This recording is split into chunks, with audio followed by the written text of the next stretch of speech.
En France, le gouvernement veut lutter contre le piratage sur Internet. Une charte a été présentée aujourd'hui en présence de tous les acteurs du secteur. Elle prévoit des mises en garde, mais aussi des sanctions allant jusqu'à l'interruption des abonnements par les fournisseurs de réseau. Marie-Claire Thiers, Stéphane Taponnier. Ce film n'est pas encore sorti en DVD.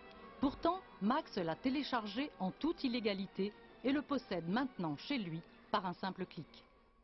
Ça m'a coûté 20 centimes d'euros, car j'ai acheté les CD par 100. À la place, un DVD, ça coûte entre 20 et 25 euros. Le DVD au magasin.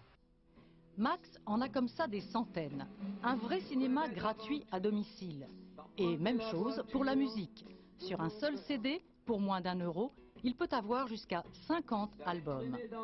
Ils sont comme lui des centaines de milliers en France à pratiquer ce téléchargement sauvage. Selon l'industrie du disque, ce piratage lui coûte un tiers de son chiffre d'affaires par an.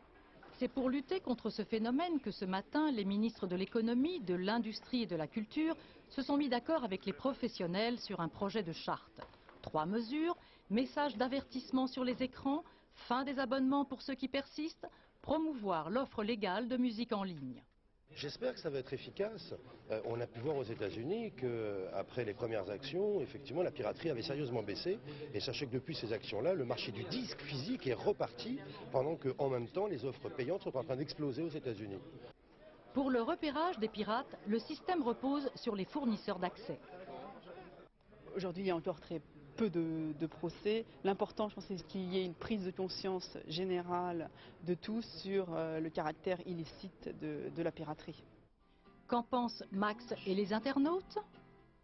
Je vous assure que dans la semaine ou dans les 15 jours qui suivent, ils vont trouver la parade pour éviter de se faire opérer. Et pourtant, cela risque de leur coûter très cher, jusqu'à 300 000 € d'amende et 3 ans de prison. Réfléchissez avant de cliquer.